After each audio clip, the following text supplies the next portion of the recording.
thank you for joining the Virginia Region 3 Parent Resource Centers for supporting your students with disabilities during COVID-19. The Region 3 PRCs are made up of Caroline County Parent Teacher Resource Center, Spotsylvania County Parent Resource Center, and the Stafford County Parent Teacher Resource Center as well. We'd like to welcome our presenter, Frank Millward, Director of the Office of Specialized Education Facilities and Family Engagement in the Division of Special Education and Student Services at the Virginia Department of Education. You will be receiving a copy of this presentation, along with a recording of the presentation, through the email that you used to register. We will be recording this presentation, so we ask that you remain muted until the end of the presentation. At no time will you, your name, or anything that you put in the chat box be on this recording. You are encouraged to interact during the presentation in the chat box. We will be addressing questions throughout the presentation as they are written. Well, good evening, everybody. Again, this is Hank Millward, and I am the Director of the Office of Facilities and Family Engagement. As I was introduced, I really wish I could be doing some of this presentation in person. I do miss the idea of being able to get out and meeting with families and actually being in front of folks, but we're finding that doing these virtual presentations are good for us and also good for families in that we don't have to spend a lot of time in commuting to and from. I will be presenting today, and as was introduced, I will take questions throughout.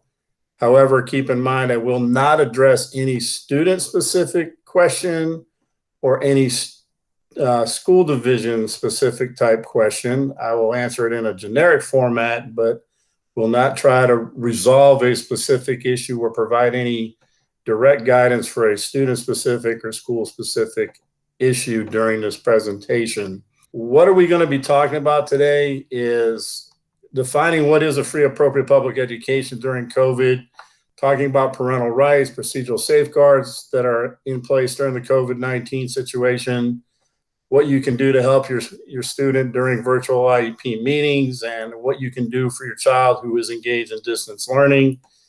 And I feel an obligation to talk a little bit about dispute resolution and how you can resolve your concerns in a formal and an informal way.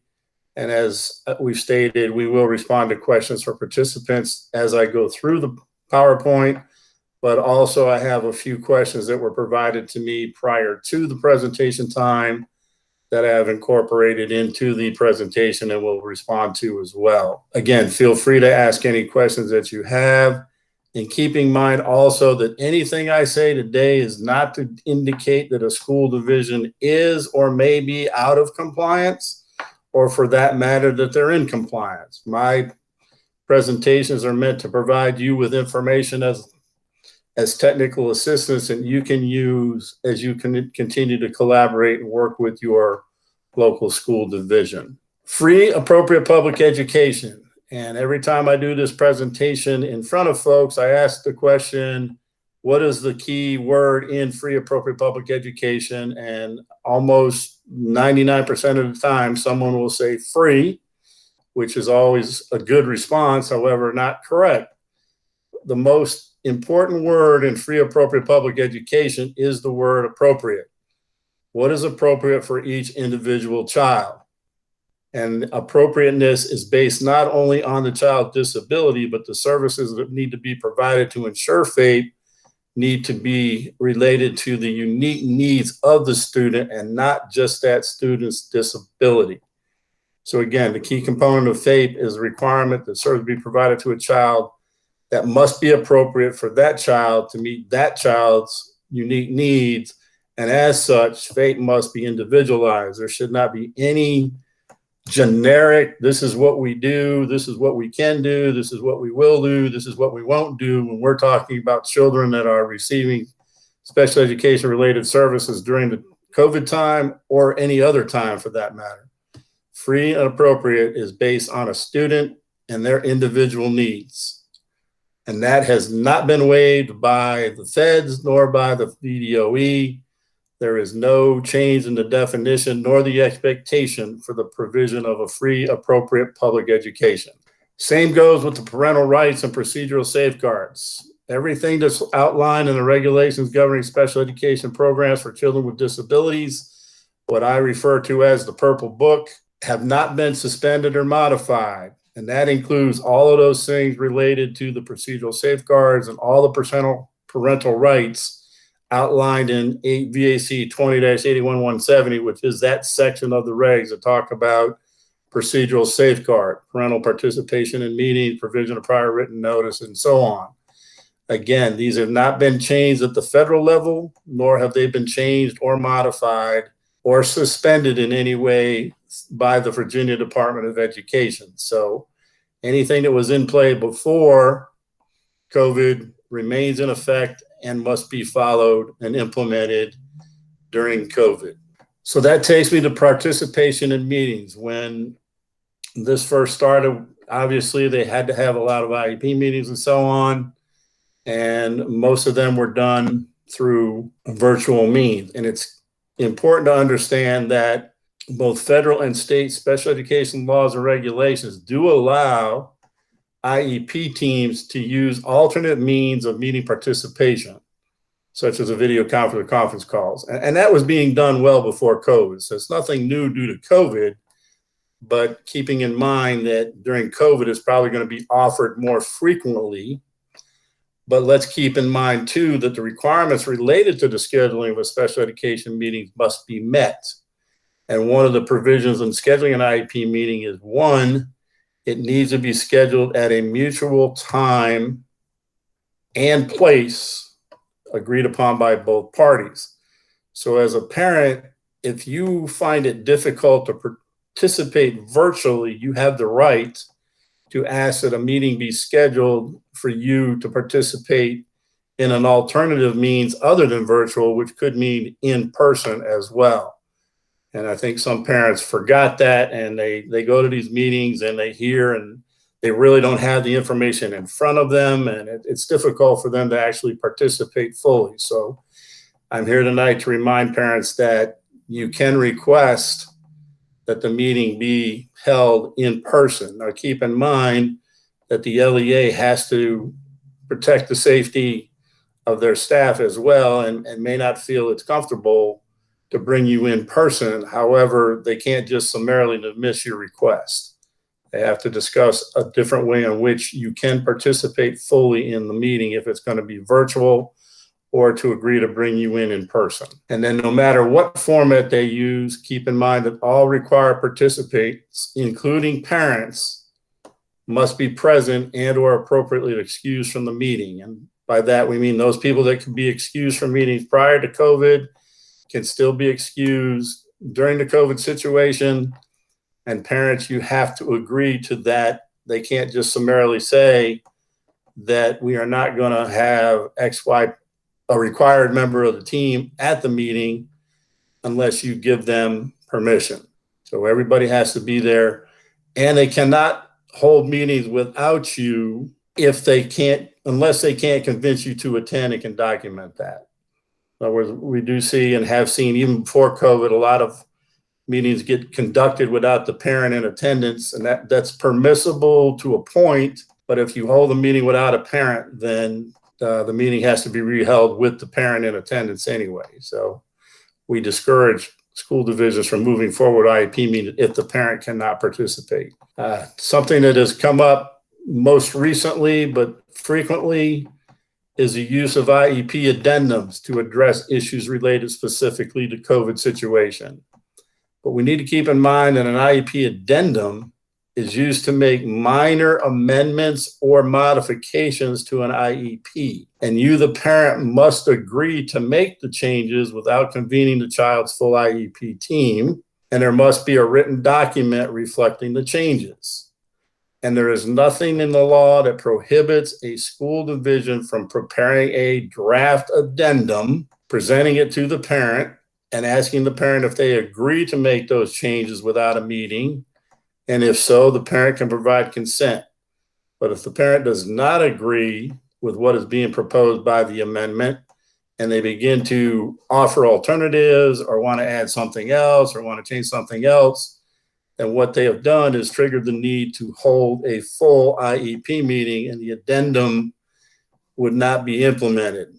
One, it can't be implemented without parental consent, but they can't use the addendum document. They have to go to a full IEP team meeting to discuss all of the concerns that the parents may have, rather than just what the school division was proposing as a amendment to the IEP. So again, minor amendments or modifications, not a full reiteration of the IEP and the discussion on the full provision of a free, appropriate public education. And also, prior written notice is required for an IEP addendum, because you're going to see that the parent must provide consent. And then also, if changes are agreed upon, the IEP team must ensure, the LEA must ensure that all the members of the team are informed of the changes so that they know what has to be implemented. The parent can also request that the amendment be incorporated into a revised IEP, and then that the IEP addendum cannot substitute for the required annual IEP meeting. In other words, they can't shortcut the IEP annual review with an addendum because they're only thinking that it'll be minor changes. They can't do that. They have to hold a full IEP team meeting. We're going to a lot of distance learning. So how do you support your child during distance learning? Well, it starts with the IEP meeting where they're going to propose having the child do distance learning, whether in whole or in part. And you as a parent should be discussing your child's ability to use the technology and his or her access to technology resources, such as hardware, software, Zoom platforms, etc., and including a reliable access to the internet. And for all of us that have been doing a lot of Zoom meetings, we know how important reliable internet access is to receiving a viable communication link. So what you as a parent should be doing is documenting and being able to present to the IEP team what the difficulties your child is having and also what is working. Keep in mind there are some positives going out there, and what's working positive for a child now may have to come back into play later on, or you can share your child's successes that they may be able to recommend it be tried with another student. So document and discuss your child's ability to use technology with the IEP team. Share your observations and that of others. If you have somebody else that's working in your home to help you with your distance learning, have them provide and respond to distance learning during the school closure on how they're seeing the child perform. And that documentation can take a lot of different forms, but I would recommend maybe taking some audio and some video recordings of your child while they're doing the distance learning activities, so that they can actually be shown to the IEP team and see exactly how the child is being attentive or not attentive or disengaged in the instructional time. And then I always encourage parents, if it's appropriate, to have the child come to an IEP meeting and explain his or her concerns and the needs to the IEP team. Who better to tell an IEP team what they need than the child themselves? I mean, the child should be advocating for themselves anyway, and this is a good opportunity for them to share, hey, I do love working on a computer, but I'm really having trouble following lessons because I don't see this or I don't get that. Better to hear from a child. I mean, not better, but if the child can explain it, it carries a little bit more weight. You as a parent certainly can share your observations and discuss it with the team, but I encourage the child to be there as well. And then you also, during the IEP meeting or anytime during the distance learning session, you want to be clear on what you can expect from the school division.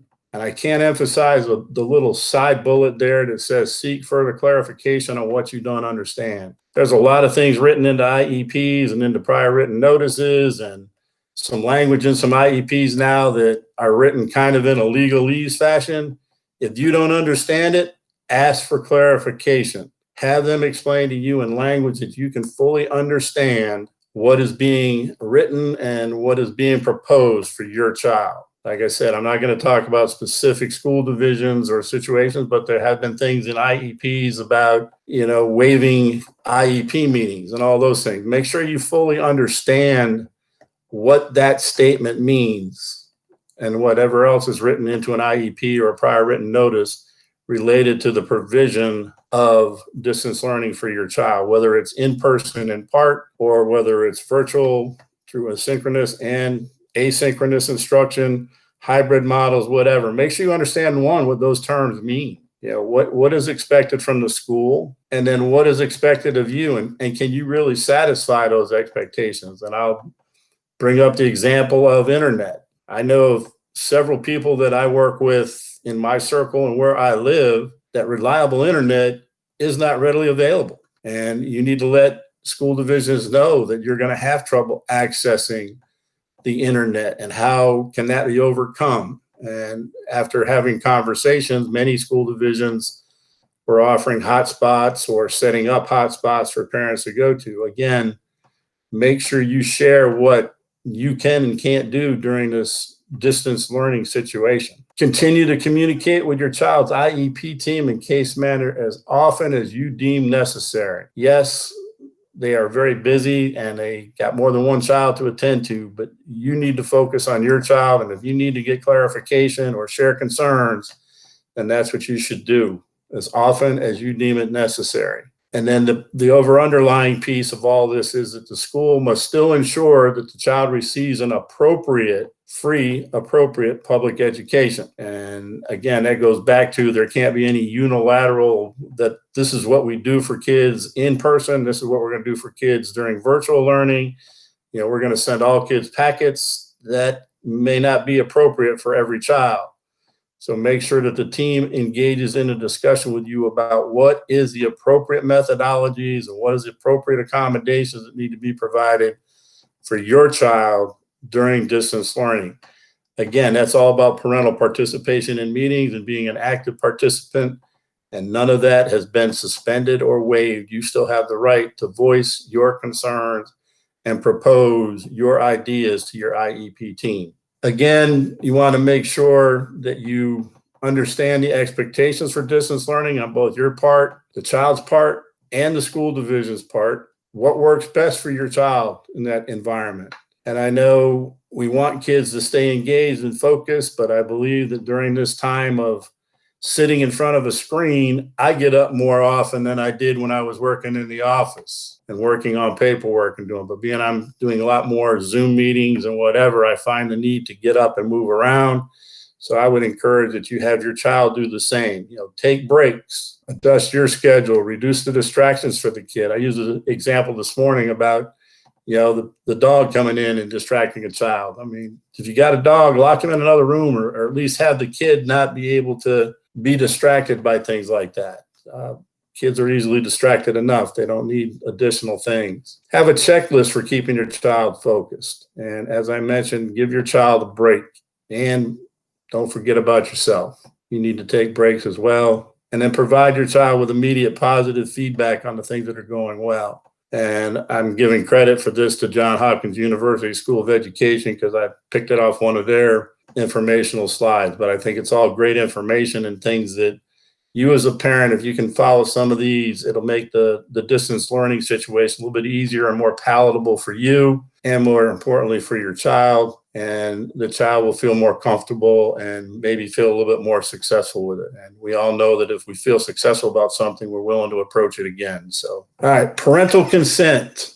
Again, parental consent regulations have not been waived or modified. Virginia is one of those states that requires parental consent more often than most. So if you stick to looking at the federal regulations and forget to bring in the Virginia regs, you might miss that consent is required for any change to a child's identification, evaluation, placement, or the provision of a free, appropriate public education. And this will take me back to the addendum. An addendum, in fact, does impact on FAPE, and therefore not only does there need to be agreement by the parent to do the addendum without the meeting, but they have to consent to what is being proposed through the addendum.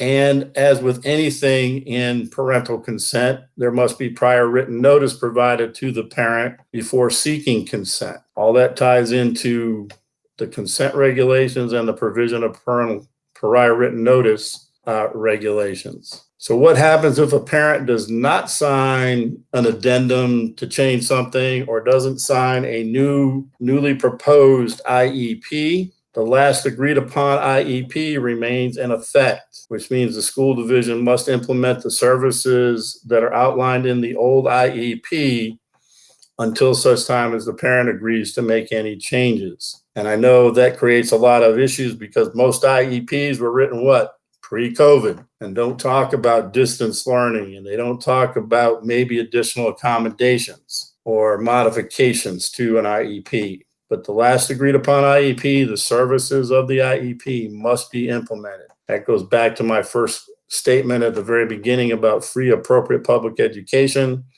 That IEP that was written was the last offer of FAPE, therefore it must be implemented. So that takes me to partial parental consent. This has become a little bit more frequent lately because of so many new addendums and some new things being written for IEPs. And there is nothing in the law that prohibits the use and the parent using partial consent to an IEP or an IEP addendum. But we at the department have held historically and consistently that if in fact that a parent is wanting to use partial consent, that the school division must implement the provisions on which the parties can clearly agree and document what actions will be taken to resolve any disputes on the other issues in the IEP. And I highlight the word clearly because if there is any concern on the part of the IEP team, then they may, and I'll talk about it a little bit more in depth in a minute, may say that they're not going to accept the partial consent. So make sure that if you're a parent using the partial consent provisions, that you're making it very clear what it is you're providing consent to and what you're not providing your consent for. And these are some of the things that we've seen and create issues for the IEP team and for the parent because they believe they're doing the right thing. But if the notations in the IEP made by the parent are illegible or consent boxes aren't clearly identified, or the parent provides additional commentary that make it impossible to understand truly what the parent is agreeing to. And then, as I was saying earlier, the IEP team may conclude the parent has not clearly conveyed consent and then provide the parent with prior written notice that they are going to propose the IEP as it is written, and they can either consent to that IEP or they can pursue, obviously, dispute resolution options or continue the IEP development review and revision process. And then the other thing that we see sometimes is a parent will try to add services or establish conditions for the provision of services. And if that's the case, an IEP team meeting needs to take place so the other IEP team members can weigh in on whether or not the parent's proposed changes will continue to provide a free, appropriate public education. And then there may be some situations where the IEP team does not believe that if the parent doesn't consent to the IEP as it's written, that would actually impede the provision of FAPE, and therefore they would not feel comfortable accepting partial consent, would provide the parent with prior written notice of such, and advise the parent that we can continue to discuss and deliberate, or that they can pursue a dispute resolution options to challenge what they're providing and proposing as a free, appropriate public education. There's a sample here. The parent and the other team members agree on behavioral goals, but the parent refuses consent for more restrictive environment that the team contends will provide critical support. Then the IEP team should provide written notice to the parent and consider available dispute resolution options. In other words, there's a disagreement that without the consent to one, the other can't be implemented appropriately. So let's talk about resolving disputes, because we know in special education there's going to be disagreements. But let me talk about keys to resolution. I've been doing this job in some form or fashion at the department I'm in my 16th year. And these are some things that I've seen that I think work best for resolving disputes. And the first one is maintaining a collaborative communication chain with your school. You've got to continue to work towards collaboration and being engaged in meaningful two-way conversations with the school division. Yes, you're going to be angry, you're going to be upset, you're going to be confused, you're going to be frustrated, but you need to maintain a collaborative sense of mind and be working towards solution as a team and working together on a resolution. And you do that by being able to ask clarifying questions. If you don't know, as I said earlier, ask for them to explain it down to the point that you do understand what is being proposed for your child, and then don't be afraid to say that you don't understand. If that's the bottom line, you don't understand what's being proposed, then one, don't sign, and two, work until you do understand. Get a explanation that you now do understand what is going to be provided. I also talk about making sure you do early identification of your issues. As a complaint specialist, I used to see parents filing at the beginning of every school year a complaint about what didn't go right the school year before. And a lot of what didn't go right in the school year before happened well before the end of the school year, but here we are waiting till the start of the next school year to address the issue. So my point here is not only identify it, but timely address it by making sure that when it happens, address it. Don't be afraid to ask the school division to discuss with you what you believe to be a potential noncompliance or a need that needs to be addressed. Do not let things go without having them addressed as early as you can identify them. And then communicate your concerns. And I'll talk more in detail about this later, but you want to identify specific incidents and have facts available. And then you want to seek assistance using the school division's chain of supervision. One of the things that I have learned, and one of the things I've taught the people that work for me, is the first question you should ask a parent when they call to speak to you about something that's not going right in the school, if you've heard their story and they're saying, well, I'm getting nowhere, is to ask them, have you spoken to anyone other than somebody at the school level? And I will tell you 9 out of 10 times the answer has been no. Why? Because they believe, they've been told that in Virginia, we're a Commonwealth and things that go on in school divisions are at the local level, meaning at the school level. And that is true. School principals have given a lot of authority on how they operate their schools. However, everybody reports to somebody, and there is somebody above the principal in a school division that can help you as a parent understand the rights that you're entitled to, or to express concerns if you believe things aren't going right. And that starts at the central office level. 9 out of 10 times would be with a SPED director, but in some larger divisions, they have pyramid specialists or region specialists or compliance coordinators that are there in that chain. And if that's the case, you use them first and then go to the SPED director. Use that chain of supervision and get somebody within the division to work with you. The best way to solve a problem is at the lowest level, and that is at the school level, school division level. And then you also would want to use your SEAC and or your Parent Resource Center to address concerns. PRCs are phenomenal in what they do, and I'll give a shout out to the Region 3 group, because since I've been at the department, they've always been the PRC that is an example of what PRC should really be doing. They have a parent and they have a teacher combination, which is something we've encouraged, and they do that. And they do a lot of work in putting out workshops and putting out fact sheets and handling questions.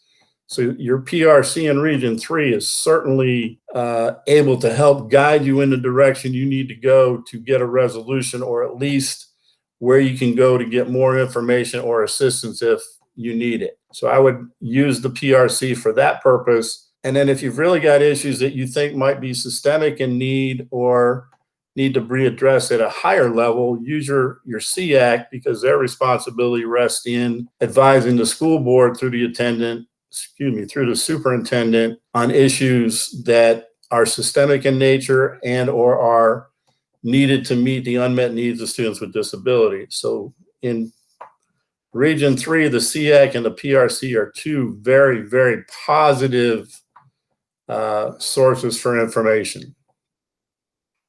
And then also you can reach out to the VDOE. A lot of people don't understand that a call to the VDOE is not a bad thing. And we are there to provide you with assistance on, one, understanding the laws and regulations. And many times when you call and speak to us, we might provide you information that lets you see that the school division is within the regulations. And in other times, we may be providing you information that could lead you to believe that they're outside of the regulations.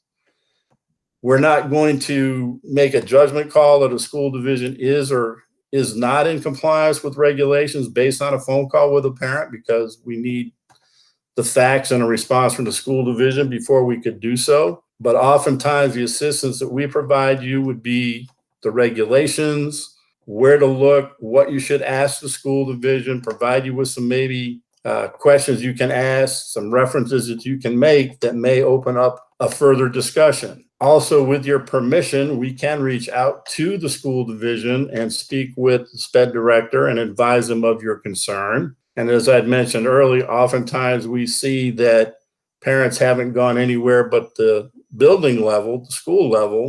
And when they get a call from us at the SPED director's office, the first time the SPED director's heard of it. And most SPED directors are not going to let things sit and fester. They're going to address them expeditiously. And oftentimes the discussion we have with a school division could lead to the school division believing that maybe they are out of compliance, or could be, and they need to get with the parent and really get down to details, check with the principal, check with the case managers, and get more information so they can make a determination on whether they need to take a corrective action or to educate the parent on why they believe they're in compliance. So use the department to seek guidance on how to move forward on addressing an issue. I'm going to stick to my collaborative team building argument here with this, because again, resolving disputes is difficult.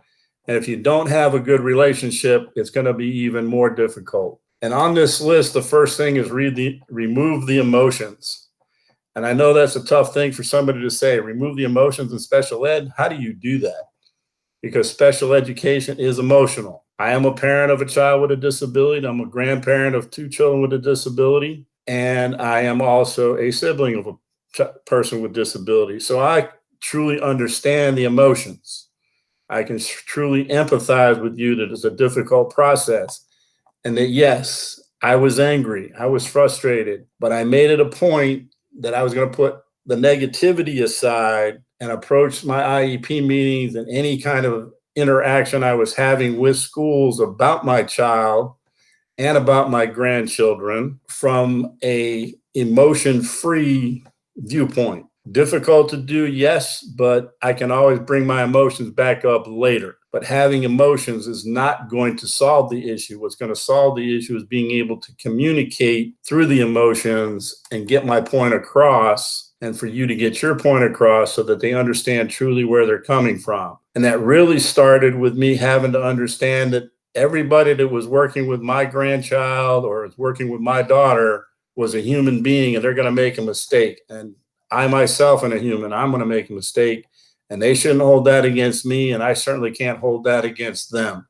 And that would help me remove my emotions, because I understand, okay, we need to approach this from a working relationship. You also have to learn that they're the experts. Now, I'm in a little bit different position than some parents are because of where I work, but I also can't use my experiences as being, I'm the only one that's right.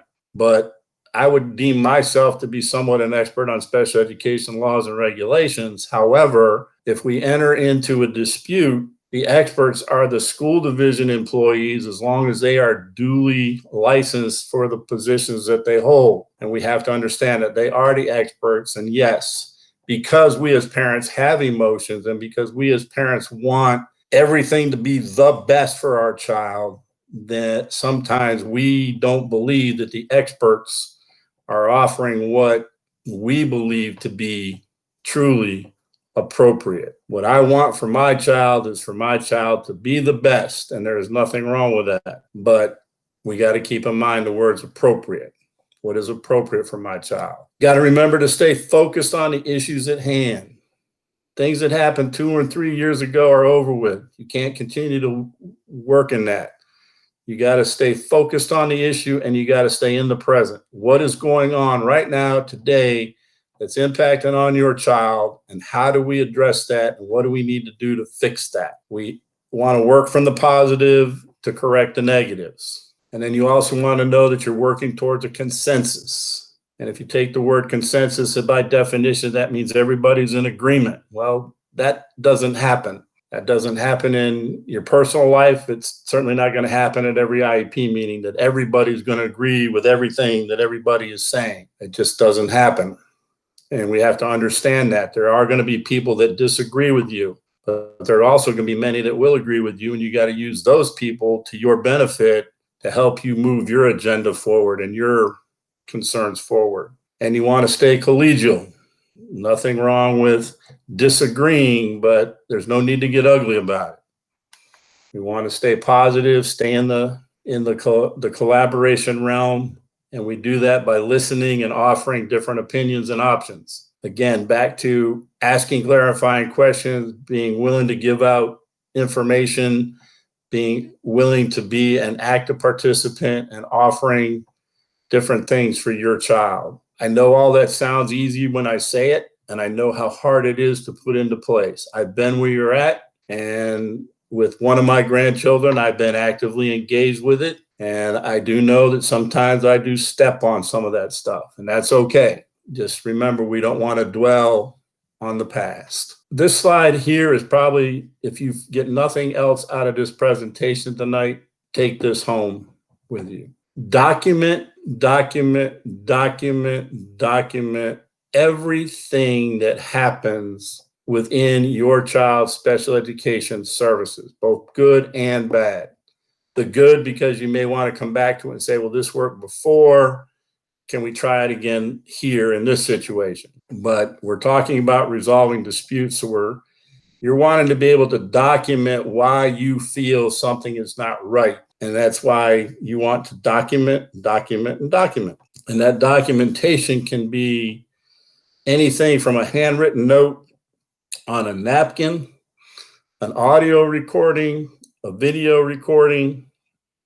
You leave an IEP meeting and you open up your phone and you put in there a little bit of a summary of what went on. That's all documentation. And you want to maintain that, and you want to keep it organized and be able to present it at an IEP meeting, or if by some chance you do need to enter into a formal dispute, you'll have the documentation to support your position. When you're doing disputes, you want to do it on facts, not speculation. However, you as a parent do not need to quote regulations to the school division folks. The more you know about the regulations certainly puts you in a more informed position, but there is no expectation that you should be able to cite that the school division has violated the regulations at 8 VAC 20-81-170 C.3.1A of the regulations. What you should be able to say is the school division, I believe, is in violation of the parental rights for meeting participation as they relate to my participation in a meeting because they failed to provide me a notice in a timely fashion. Very simple example. You don't need to cite that regulation, but you do need to be able to present the facts as you see them. Why do you believe there was a violation? Well, because I didn't get my notice on time. Well, who sent it to you? What was in it? When did they send it and where? And that ties everything. Whatever violation you believe, why, who was involved, what wasn't done, when didn't it happen, and in cases where it's appropriate, where did it happen? And then also you want to state how the disagreement could be resolved. And again, keep in mind, you got to be realistic. When I was a complaint specialist, I used to see a lot in the resolution option is fire the teacher. Well, that's not going to happen in a state complaint process. And it's probably not going to happen at the school division process because they're just not going to fire a teacher. They may have to provide some additional training or something as part of a corrective action, but be realistic on what you believe could resolve the issue for you. Again, facts, not speculation, keeping in mind the who, the what, the when, the where, and the how. So what can you do when collaborative efforts are unsuccessful in reaching resolution? If you're having difficulty at the IEP phase where just things aren't going right, people aren't conducting the meeting in a professional and appropriate way, things aren't going well, you're holding meetings but never coming to any solution, what you could request is a facilitated IEP. And what this is a relatively new process that is available to all parents in the Commonwealth now. And it is a process where you can request that an impartial facilitator be assigned to your IEP meeting, where they would facilitate the meeting process, not solve any disagreements, but keep the meeting flowing in a positive way, moving forward, hopefully moving towards resolution, hopefully moving towards consensus building. And then know that the facilitated IEP process is of no cost to you at the parent, but it is voluntary on the part of both parties. In other words, you may want a facilitated IEP meeting, but if the school division doesn't believe it's necessary or appropriate, they can refuse, and they don't have to give you a reason. They can just say, we don't need a facilitator. We'll continue to do our old meetings. But again, if meetings are unproductive and all you're doing is continue to meet, can never get any further, then it might be time to ask and consider that you bring in someone else to help facilitate that process. So again, this is new, not brand new, but relatively new and available to the full Commonwealth. It was done in a pilot for a while. And then if you need to get into formal dispute resolution options, the first one to consider might be mediation. Let me back up because I just saw a question in the chat. Who facilitates the process for an IEP meeting? We at the department control, I shouldn't say control, that's a strong word. We oversee the process for the facilitated IEP. We've done the training. We provide the mediating, we have the list, and we provide the mediators, or excuse me, the facilitators. And most of them are retired special education directors and or hearing officers. That was the first part of the question. What was the second part of Deliana's question? She wanted to know, where does this come from? The VDOE? Yeah, the VDOE will set it up. The parent can request it through our mediation coordinator, is also our facilitated IEP coordinator. If you need to go into formal dispute resolution, then the option that I stress to parents as being the most expeditious in resolving issues and the easiest to obtain and the one that gets you the quickest response is mediation. And mediation, again, is coordinated through the VDOE. We have one person that's assigned as a mediation coordinator, and they maintain our list of qualified, trained, and partial mediators. And they will assign them based on a rotational list unless a parent is making a specific request for a mediator because they've been in mediation before, they liked how the process went. They may not have prevailed during the mediation, but they liked how the process went and they want the same mediator. Or because the last mediation didn't go well or didn't end up in their favor, they want another one. So there can be some negotiation between the mediation coordinator and the parent and the school division on getting the appropriate mediator assigned. But mediation, like the facilitated IEP process, is voluntary on the part of both parties, and there is no cost. We get often asked a question about mediators. Are they employees of VDOE? And the answer is no.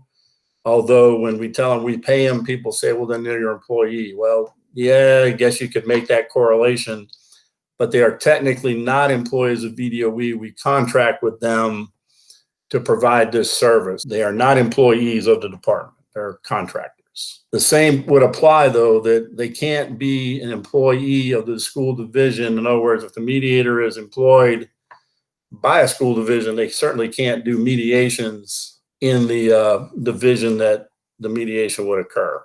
And they can't have any other personal or professional interest. I already mentioned we assign them off a list. But the thing that I like about mediation is it's a chance for the school division and the parent to sit down in a somewhat formal yet informal meeting with somebody to guide discussion and to help come up with suggestions on resolution. And the success rate where both the school division and the parent walk away feeling that they've gotten something out of it is quite high. And the last percentage that I've heard is it's around 83% success, where a mediation agreement comes out with both parents and the school division feeling that they both got something out of it. So it is a process that has a good track record. It's easy to get scheduled. You can get a mediation scheduled in a matter of weeks, actually in a matter of days, and settled in a matter of weeks, where if you do a state complaint, it's going to take 60 days. And I'll talk about that in a little bit more detail. And then a due process could linger on even beyond that. So if your issue is not that complicated, then mediation may be the option you would want to consider. You do come out of a mediation with a written agreement that's enforceable through the court. And in mediation, you can sometimes get offered things that can't be offered through the IEP team process, like maybe reimbursement for transportation or reimbursement for something else that a parent has paid for.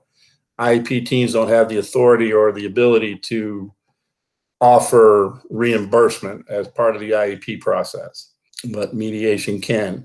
But anything that is related to a child's IEP that comes out of mediation needs to also be put forward to the IEP team so that they know what the changes are and what has to be adapted to implement that IEP as it was written. And I saw a question pop up about mediation. What was that question? All right, Hank, have we had to have much mediation due to virtual learning? We haven't done much mediation. We've skipped over that and gone mostly to state complaint and due process. I don't have the numbers, but I can tell you, Dale, Anna, you will definitely get an answer to that question during our next meeting because that's on the agenda for the SEAC to see what the numbers have been and what the issues are due to virtual learning. But it's my understanding that mediation hasn't been the desired option that most parents and or advocates and attorneys are actually going directly to due process because most of what they're arguing is the provision of FAPE, and mediation really can't. They can address the issue of FAPE, but they're not going to get to it in the same depth as a due process or a complaint would. So mediation in those cases may not be appropriate. Not saying they can't address it and can't resolve issues, but we're seeing that, again, that they're skipping over, and there is no step here. It's not like you got to do one or the other before you do the next, but I like to put them in a step because of the way they set up and the time it takes to resolve something. So mediation to me was always be the first option that I would encourage parents to consider. And then if they don't feel that that's going to be beneficial because of the issue, then they can certainly choose the other options. So a parent can then also opt to file a state complaint on what would normally be procedural issues or the provision of FAPE. And they can do that on anything that they believe that occurred no more than 1 year prior to VDOE's receipt of the complaint. And I'm going to stress again, don't wait a year to file a complaint.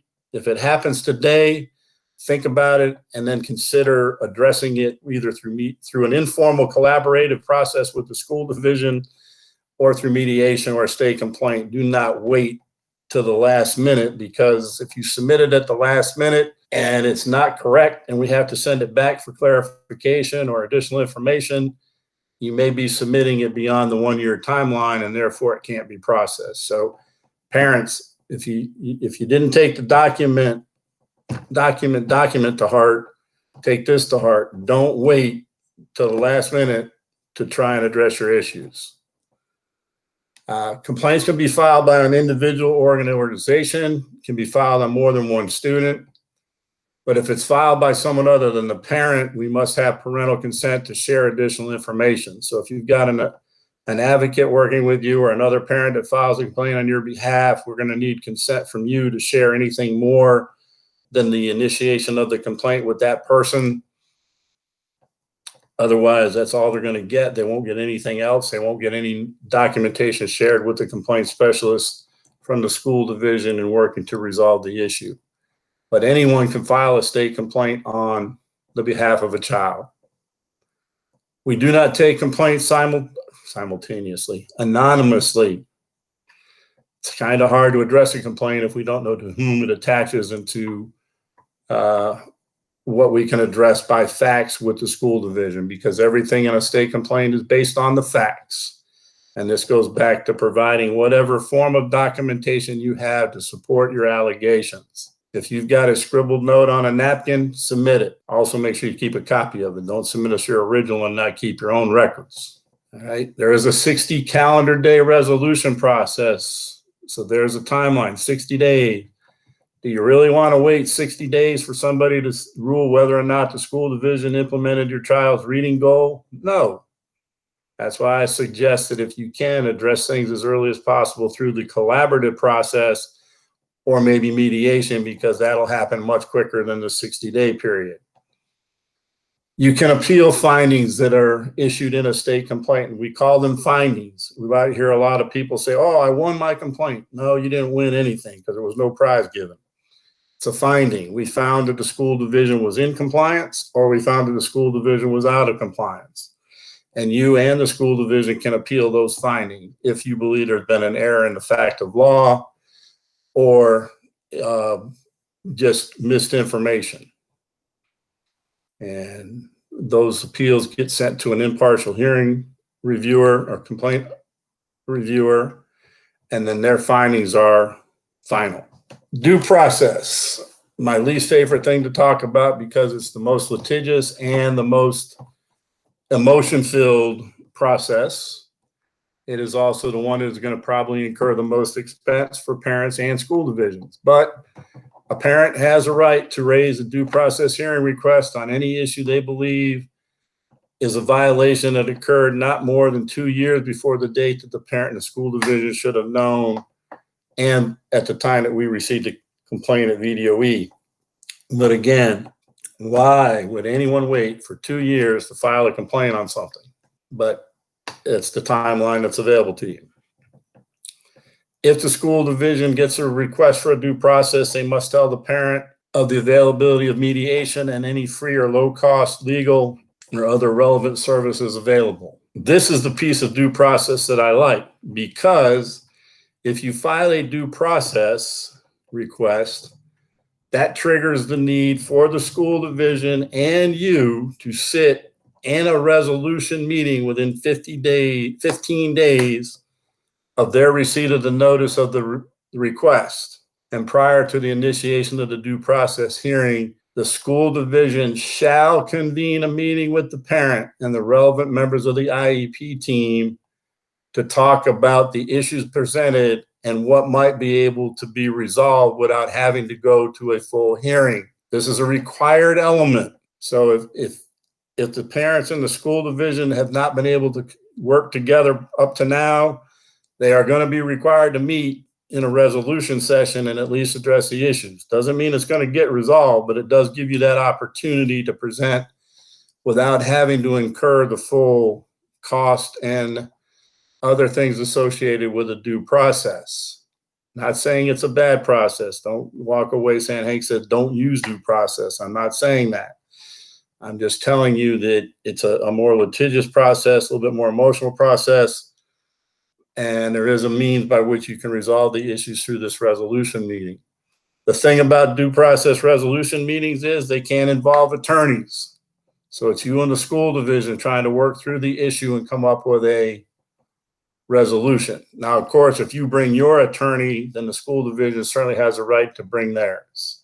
And there are provisions where you can waive the resolution meeting, but you and the school division have to agree in writing to waive that meeting. In other words, the LEA may say, hey, look, I don't want to have a meeting. We don't see any need to have a resolution session. We've already met in mediation. That didn't work. We've already tried to work this out in collaboration. Why do we need to sit in a resolution meeting and we don't want to have one? Well, you, the parent, can say, well, I'm sorry, but I want to have the resolution meeting, and thus one must occur.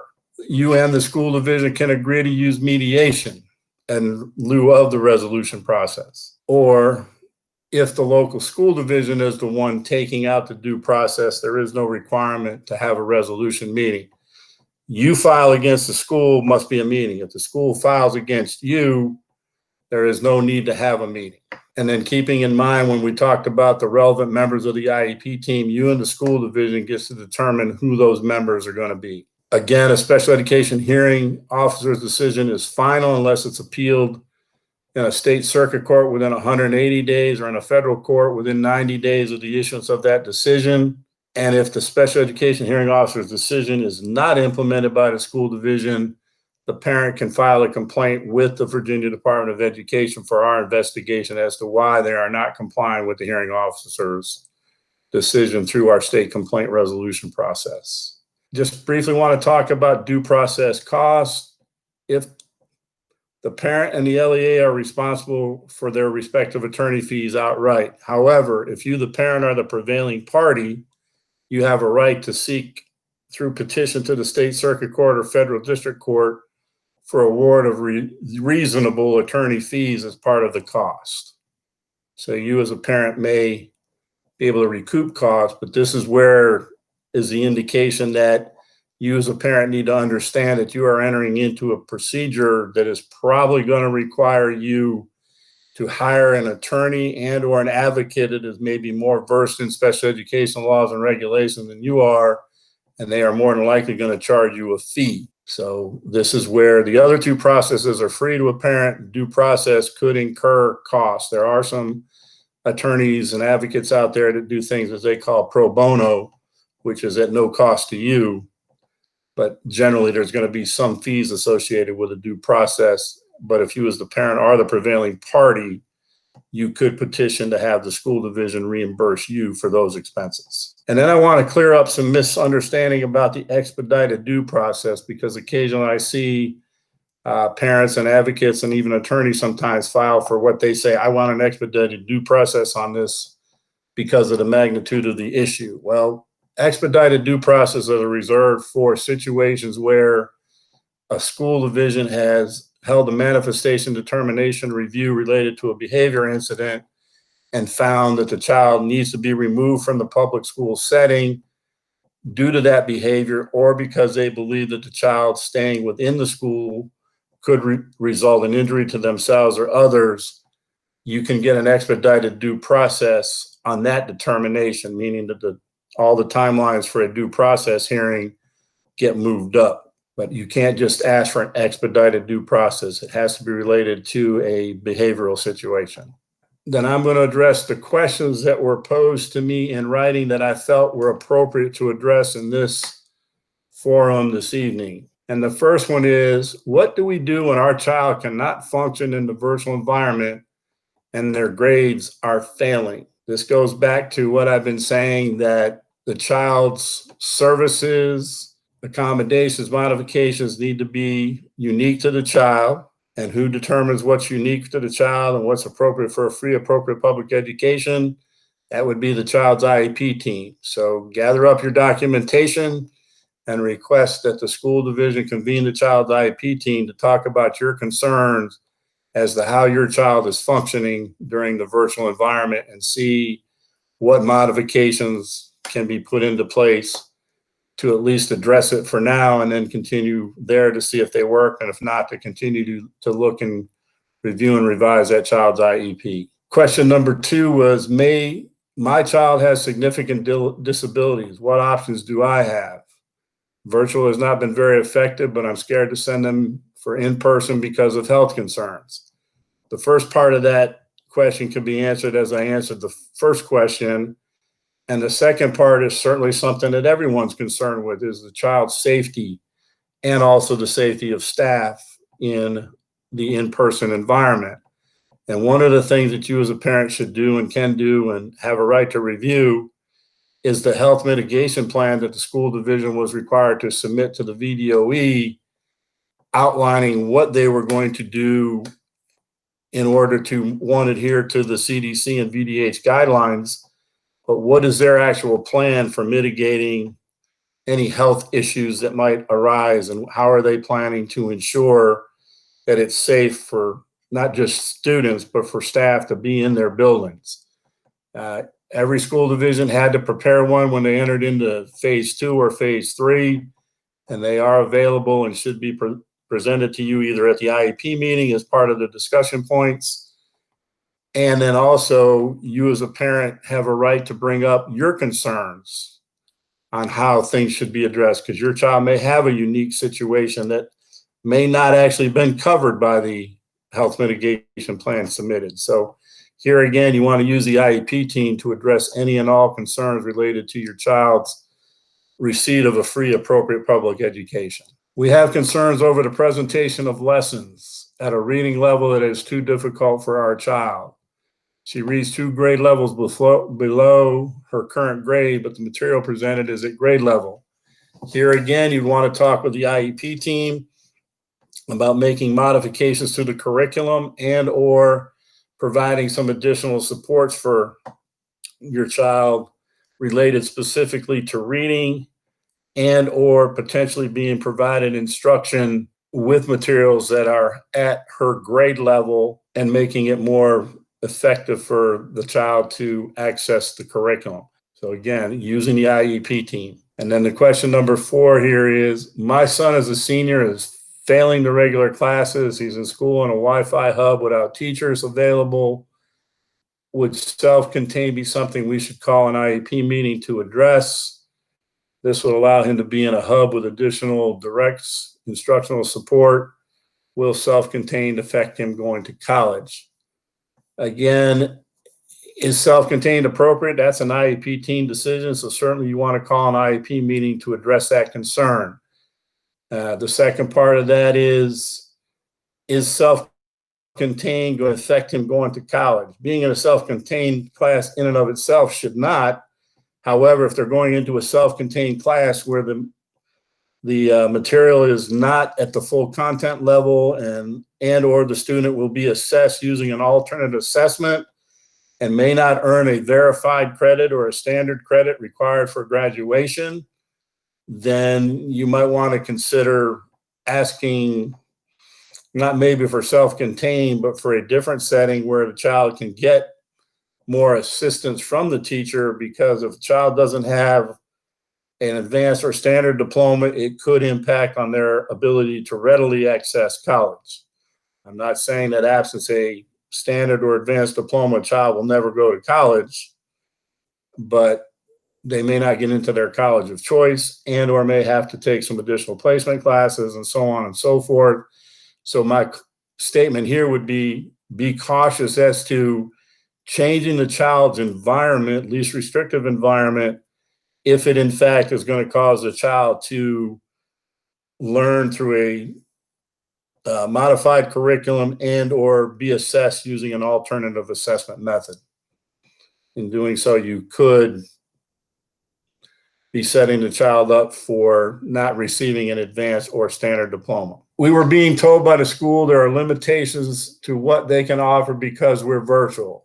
Isn't this supposed to be an individual plan for my child, and isn't the school bound to what is in the IEP? What should I ask the school to do to address this? You are correct. The child's IEP needs to be implemented as it is written. And as I mentioned earlier, there should be no blanket provisions of services or denial of services simply based on COVID. Everything should be individualized to the child based on the child's unique needs, not based just on their disability, but on their needs in general. So certainly should be asking the IEP team address any concern that you may have as to why your child can't participate in person, at least in some form or fashion.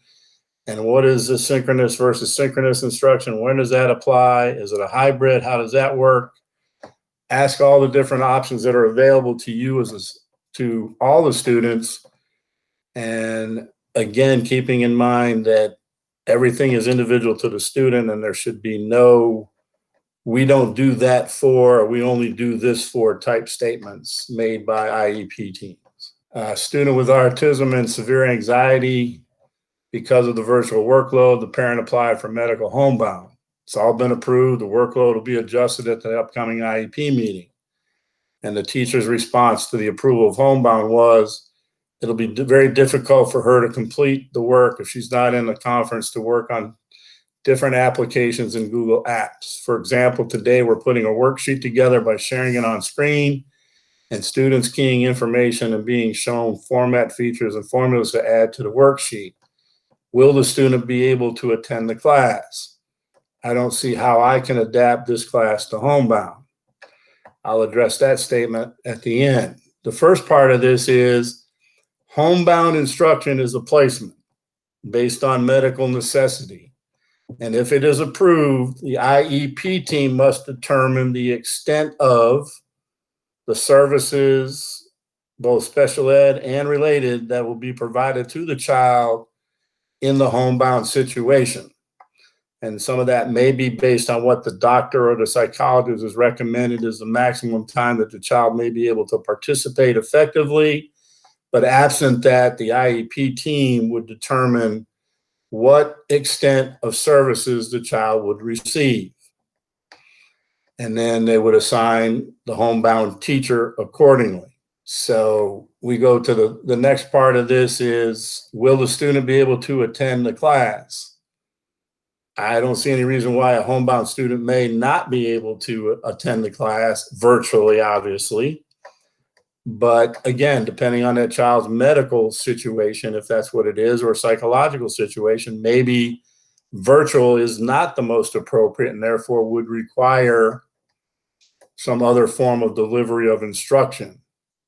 And as to not being able to adapt the class to homebound, an IEP team is charged with not only addressing the child's unique needs, but what other accommodations and supports does the staff need in order to provide this student with a free, appropriate public education. So the teacher should, one, share with the IEP team what the concern she has or he has with the child being able to access the curriculum through homebound, and then the IEP team should address it accordingly. And I did see a question pop up, but I didn't get a chance to read it. All right. Couldn't the IEP team say that the least restrictive environment is virtual, to at least try it first and get the data, and then use the data to come back at a set time, like at the interim or at the end of a grading period, and decide where to go from there?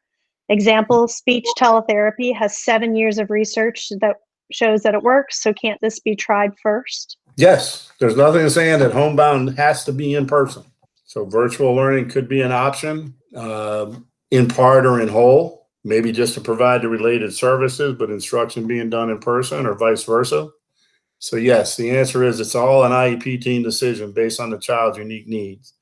There is some already identified needs, obviously, with the child being on homebound, but that doesn't take away the IEP team's responsibility to address, one, how the services will be delivered and to what extent. I'm going to close tonight's presentation with this, that at the end of the day, the most overwhelming key to a child's positive success is the positive involvement of parents.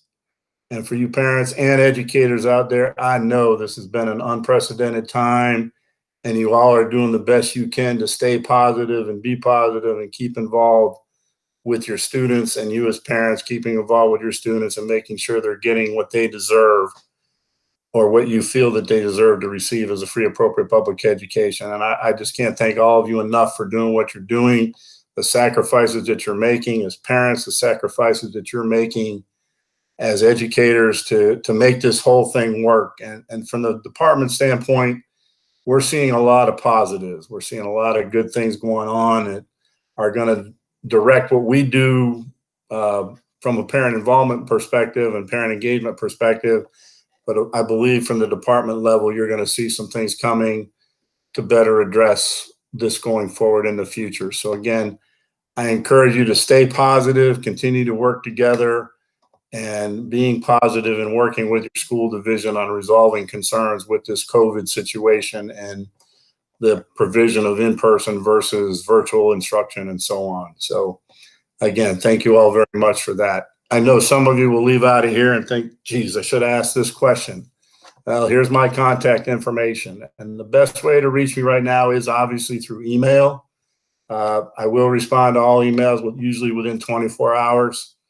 And also on my cell phone. You can call me on my cell phone and I will return calls on that usually within 24 hours. And that cell number is there for you to use. I didn't put it up there because I'm a nice guy and I got nothing else to do with my time, but I'm a firm believer that, you know, parents, you're working 9 to 5, teachers, you're working 9 to whenever, trying to get things done. And sometimes the only time you got a free minute is after all the other things have happened in your life have settled down. And it's usually after the hours that people think we work at the department. But I'm not saying I like to work 24/7, but that phone is available to me and to you for as long as I'm available to answer it. And I'm usually up till 11.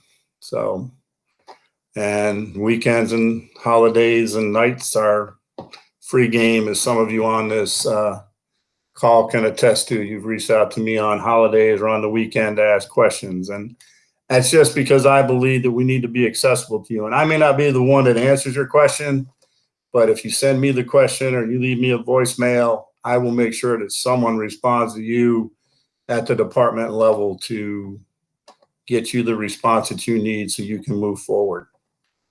So with that, I will say thank you all for inviting me tonight, and I appreciate you taking the time to listen.